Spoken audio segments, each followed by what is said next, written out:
sem exceção, ele é um estado anormal da mente. O pior luto que um ser humano pode vivenciar é a perda de um filho.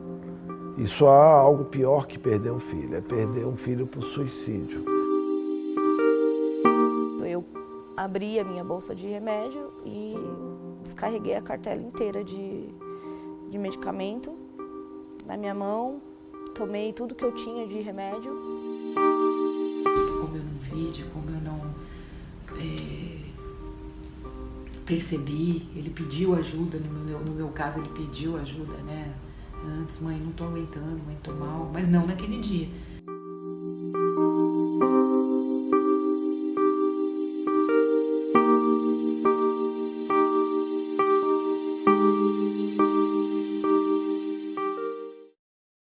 De acordo com a Organização Mundial da Saúde, o suicídio é atualmente um problema de saúde pública mundial. Trata-se da segunda causa de morte entre pessoas de 10 a 24 anos. A organização afirma que a cada 40 segundos, uma pessoa comete suicídio e para cada suicídio ocorrem 11 tentativas, totalizando 800 mil mortes por ano. A estimativa é que em 2020 esse número chegue a 1,2 milhão de casos. O que leva a pessoa ao suicídio é quando ela perde um objeto de muito amor. Então, algo que ela investe muita energia. Né? Então, quando ela perde, essa energia fica dissipada. Deveria voltar para ela mesma e não volta. Porque falta até essa questão do cuidar de si. O suicídio desses casos de depressão é aquilo que a gente chama de depressão endógena, uma depressão doentia, uma depressão sem motivos. Então, às vezes a pessoa pode estar tudo bem, mas ela tem uma depressão endógena, que é uma doença mental grave que pode levá-la ao suicídio. Esse é o maior índice de suicídio. É real. Ela entra num estado de depressão, um estado profundo de depressão, e aí ela perde o ânimo pela vida. A vida se torna tão horrível, tão desagradável, tão sem horizonte, sabe? O túnel fecha. Então ela, para se livrar daquele estado extraordinariamente desagradável, deprimido, sem esperança, sem nada, então ela põe fim à vida, como um ato final de desespero.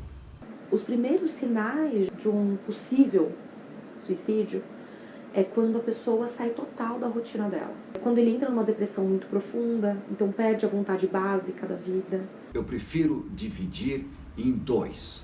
O suicida real, aquele que quer de fato se matar, e aquele que usa do suicídio como um meio de chamar a atenção. O suicida propriamente dito, não. Esse, se ele quiser se matar, é muito difícil serem controlados. Por quê? Eles usam de tudo quanto é métodos para te enganar, para você não ver que ele vai tentar o suicídio. Então, às vezes, eles se mostram muito bem para as pessoas, justamente para enganar, para as pessoas não pensarem que eles vão a suicídio. Quando você relaxa a vigilância, e aí eles se matam. Olha, a perda da minha filha, ela ocorreu há mais de 4 anos e meio. Foi no dia 13 de março de 2014. Foi uma quinta-feira. Eu não era uma criança que gostava muito de televisão, gostava de brincar, e brincadeira manual mesmo, jogar carrinho, puxar, era quebrar mesmo, era jogar. Na última fase, assim, nos últimos 2 anos, ele estava andando bastante de skate, ele gostava de correr, de exercícios assim. E ele teve fases de fotografia, teve vários hobbies. Mas a última ele estava andando de skate e correndo. O negócio dele era ficar em casa, assistir televisão, brincar com Lego, com essas coisas de montar, desenhar. Então ele sempre foi muito tranquilo e muito alegre, muito brincalhão. Nós fomos almoçar, ainda fomos pegar torta na frente, uma torta de palmito. Ela até perguntou se ia dividir ao meio, como de hábito. Quer dizer, ela estava centrada na rotina normal do dia a dia. 3h30 da tarde eu a deixei, a despedida foi normal. E com as recomendações de praxe, a gente tem um hábito de se encontrar no final do dia, que é quando meus outros dois filhos chegam da escola para irmos sair, para tomar um lanche. Totalmente expansivo, sorria demais, não era fechado, não, então assim, foi muito difícil eu entender que ele estava com depressão, né? Durante uma fase na adolescência, ele foi diagnosticado bipolar, porque ele tinha umas coisas assim, dizendo, mãe, não tô legal, tal, e aí eu levei num psicólogo, era num psiquiatra. Para mim não era a depressão clássica, né? Fugia um pouco, então isso me deixou muito confusa também. Achei que ele estivesse bem e acabou não estando. Ele se abria comigo, eu sabia das angústias, né? Desde os 20 anos, ele dizia que sentia um vazio muito grande. E a gente conversava sempre sobre isso, né? Mas eu sugeria que ele aceitasse ajuda de psiquiatra, psicólogo, mas ele era resistente, nunca quis. E a única coisa que eu consegui foi levá-lo para um terapeuta holístico que tratava de fazer medicina chinesa.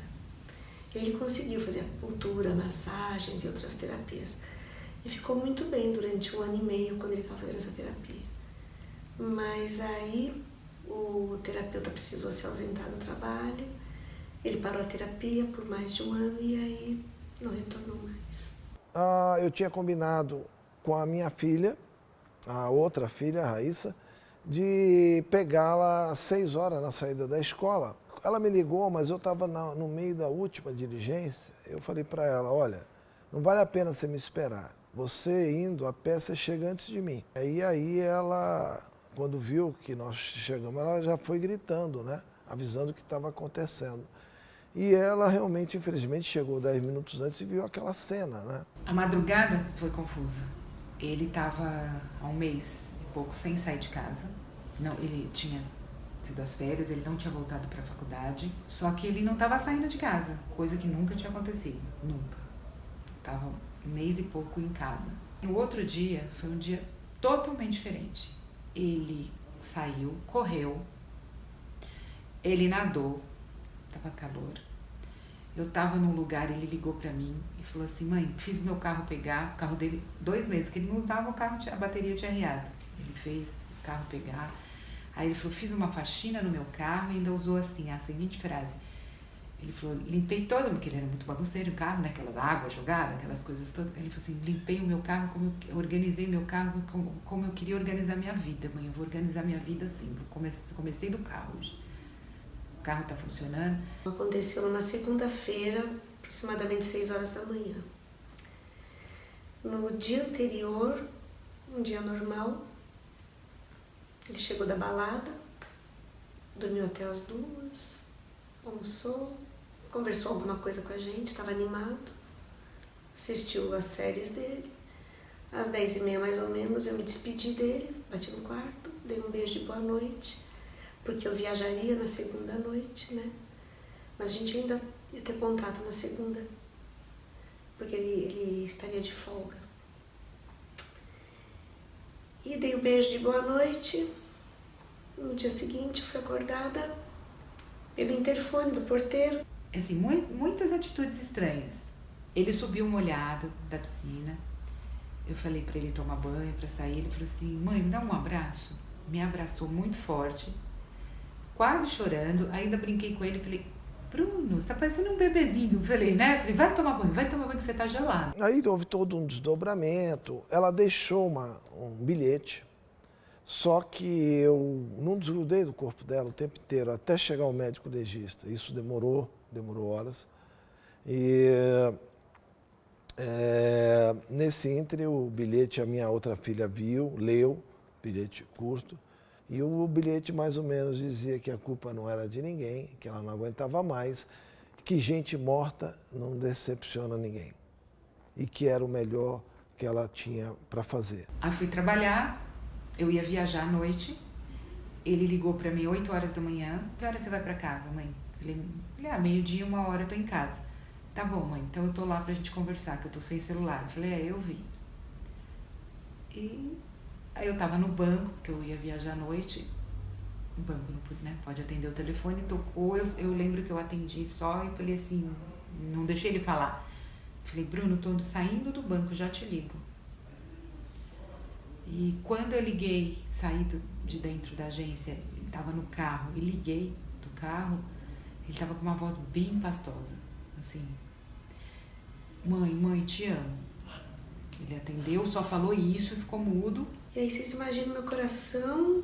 Falei, não, calma. Meu marido desceu pra ver e quando ele viu era ele mesmo. E aí, nossa vida virou do avesso. Foi isso. Há coisa de um ano, de alguns meses atrás, o meu melhor amigo falou que ele estava do meu lado na ocasião, mais de 100 pessoas, ele disse, olha, aí ele me contou que aquele momento foi um momento assustador para todo mundo compreendeu, mas eu parecia um animal sangrando, né?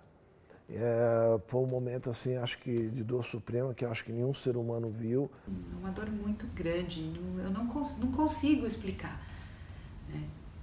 De você sentir que uma pessoa não quer mais viver, que ela não... Por que um jovem perfeito não quer? Embora o Felipe, desde os 17, dissesse que ele sentia que ele morreria jovem. Ele dizia que ele sentia que ele não ia chegar até os 30, mas que ele não estava dizendo que iria se matar, não era isso. Era uma sensação que ele tinha de que ele morreria cedo. E ele falava, mãe, não estou dizendo que eu vou me suicidar, não é nada disso, é uma sensação que eu tenho. Então eu já tinha pensado em perder o meu filho jovem porque ele tinha me provocado esse pensamento. Mas nunca, jamais pensei que ele pudesse se despedir da vida dessa forma, jamais. E eu nunca pensei em suicídio, mas depois que eu perdi a minha filha, essa coisa do suicídio veio muito no começo, veio muito. Mas onde eu me fortaleci e agora não vem mais, ao contrário, eu quero viver mais 60 anos, eu tenho 60 anos, estou vivendo uma nova etapa, a condição de idoso, né? E eu quero viver mais 60 anos, se puder, porque o que eu já consegui fazer em 4 anos e meio para a transformação da realidade do nosso país, do mundo à nossa volta, me dá um regozijo, uma alegria muito grande e um ânimo para seguir esse caminho. Nick, atualmente Nick, sou uma pessoa que eu tenho uma mente perturbada no sentido de querer mudar o mundo e saber que eu não sou capaz de fazer isso sozinho. Tive uma vida bem complicada, uma infância bem complicada. Meu pai usava droga, inclusive crack, sofria bastante bullying. Uma época bem difícil para mim foi quando eu estava com 15 anos, porque foi aí quando eu tive a absoluta certeza, entre aspas, que eu não conseguia fugir mais da minha homossexualidade. E aí eu renasci, né, dia 22 de setembro do ano passado, depois de ter passado por alguns problemas, minha ex-namorada ter terminado comigo, eu ter sofrido um abuso sexual. Eu acabei tentando suicídio no dia 22 de setembro de 2017,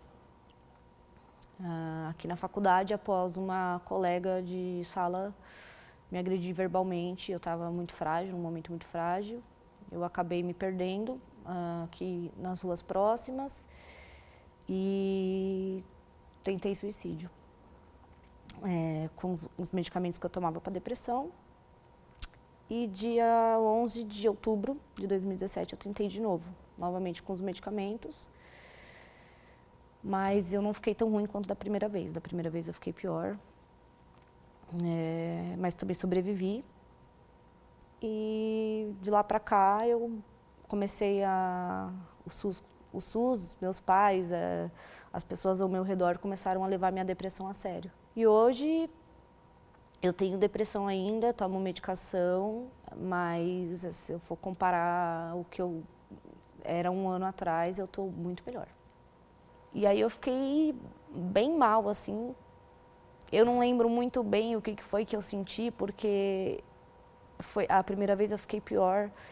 Eu só sei que eu entrei no metrô E aí eu via todo mundo rindo, as pessoas voltando da faculdade, gente voltando do trabalho, muita gente feliz. E eu tava me sentindo um lixo.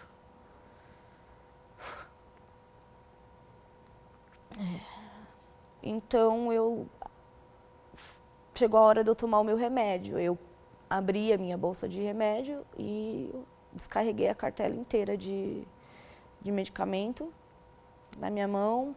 Tomei tudo que eu tinha de remédio, como se eu só tivesse tentado anestesiar uma dor. E eu me arrependo, assim, porque dói, sabe? Não é uma covardia, você realmente às vezes não aguenta a dor. Então eu me arrependo muito, assim. Hoje, de estar um pouco melhor, eu olho assim e falo assim, eu não tentaria novamente. Eu não tentaria. Eu acredito que a principal importância de falarmos em suicídio na mídia é para dar a conotação que de fato ele tem, né?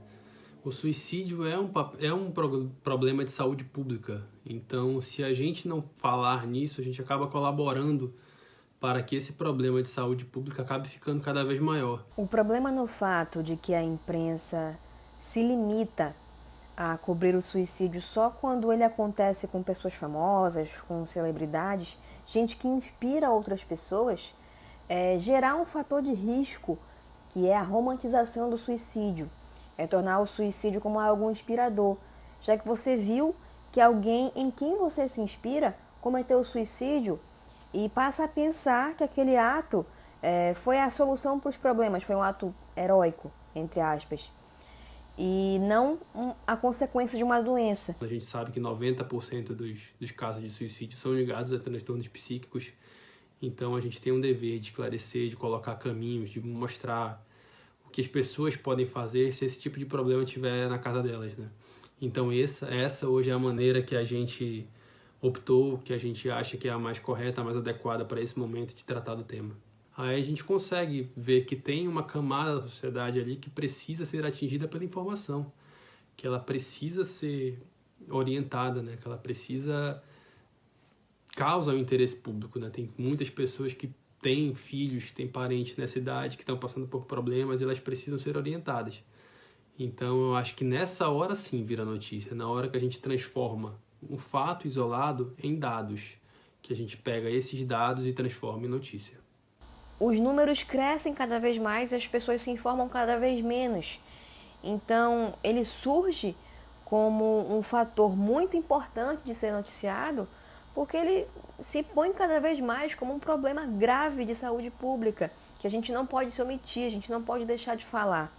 Então, nesse aspecto, nessa relevância do suicídio, é que a gente precisa atacar. É aí que a gente precisa desenvolver nosso papel enquanto empresa, enquanto imprensa, enquanto um setor que informa as pessoas, que presta esse serviço público de transmitir informação. Você que é jovem, tenha só um pouco de paciência, né? Eu acho que é como o alcoólatra, só mais um dia, só mais um dia, só mais um dia. E não hesite em pedir ajuda, não hesite em pedir colo, porque existem muitas pessoas dispostas a ajudar as pessoas que estão precisando. Então eu acho que para o jovem que tudo tem uma saída, que os mais velhos já passaram por problemas, cada um na sua idade, na sua fase, de como era, né, como estava o mundo, mas todos passaram por angústias. É o que vai te formar e te dar as novas identidades que vão se extrair de você enquanto pessoa humana. Se você não se amar, ninguém vai te amar. É isso, você tem que pensar em você primeiramente para depois pensar na sua dor, no que as pessoas estão causando com você. Olha para você e pensa como você quer se ver realmente, se você quer viver dentro dessa dor ou se você quer se curar disso, quer ser uma pessoa feliz e quer ser uma pessoa que possa estar inspirando outras pessoas a lidar com esses problemas.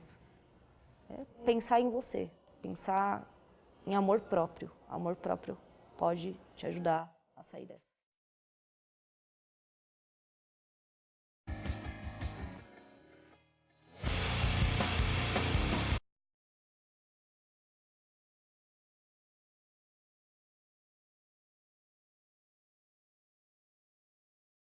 A cada dia, você terá novas oportunidades e desafios. E quando precisar conversar com alguém para contar sobre os seus sentimentos, ligue para o Centro